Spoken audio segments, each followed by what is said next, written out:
श्रीनिवास मसूरी पहुंचा था। ऑफिस का काम एक दिन पहले ही खत्म हो गया था। सोचा था अब कुछ पल अपने लिए जिएगा। उसकी जिंदगी वैसे भी जिम्मेदारियों से भरी थी। दो छोटी बहनें, रिटायर्ड पिता और खुद को बचपन से ही महत्वाकांक्षी बनाने वाला यह शख्स कभी रुकना नहीं जानता था। श्रीनिवास ने सुबह की ठंड से बचते हुए सोचा, क्यों न मसूरी के हर कोने को देखा जाए। लेकिन किस्मत को कुछ और ही मंजूर था। टैक्सी और बसों की हड़ताल की खबर ने उसकी योजना पर पानी फेर दिया। सोच में पड़ा ही था कि एक टैक्सी ड्राइवर फुसफुसाता हुआ पास आया। साहब, मसूरी घूमेंगे? एक मैडम भी टैक्सी शेयर कर रही है, कोई परेशानी तो नहीं? कोई चारा न देखकर श्रीनिवास तैयार हो गया। टैक्सी में बैठते ही उसने लड़की का परिचय लिया।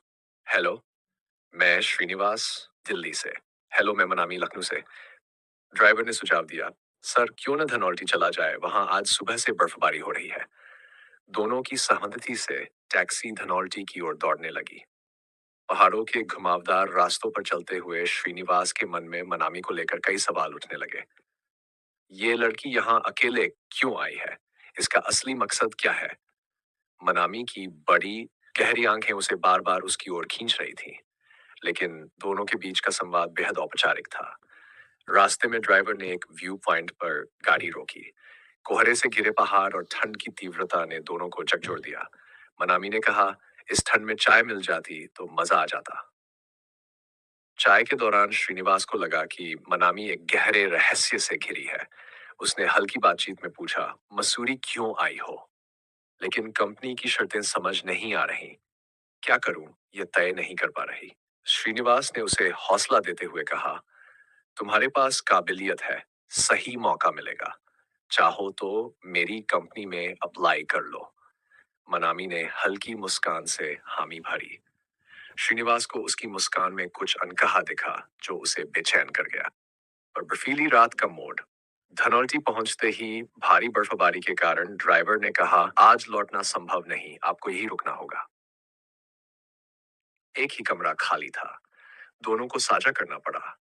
कमरे में घुसते ही श्रीनिवास ने प्रस्ताव रखा, बेड अलग अलग कर लेते हैं, बीच में टेबल रख देते हैं।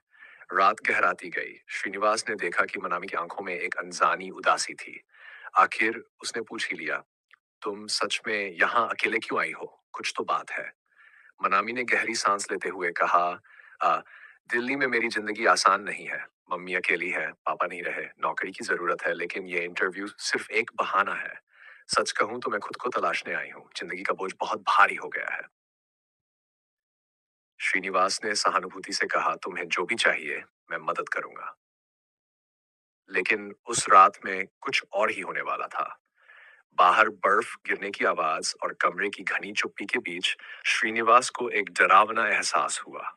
ऐसा लगा जैसे कमरे में कुछ और भी है। रात का रहस्य अचानक श्रीनिवास की नींद खुली।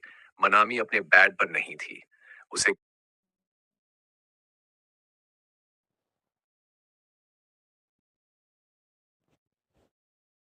मसूरी की रहस्यमयी मुलाकात। सर्दियों की ठिठुरती सुबह थी। दिल्ली की हलचल भरी जिंदगी से निकलकर श्रीनिवास मसूरी पहुंचा था।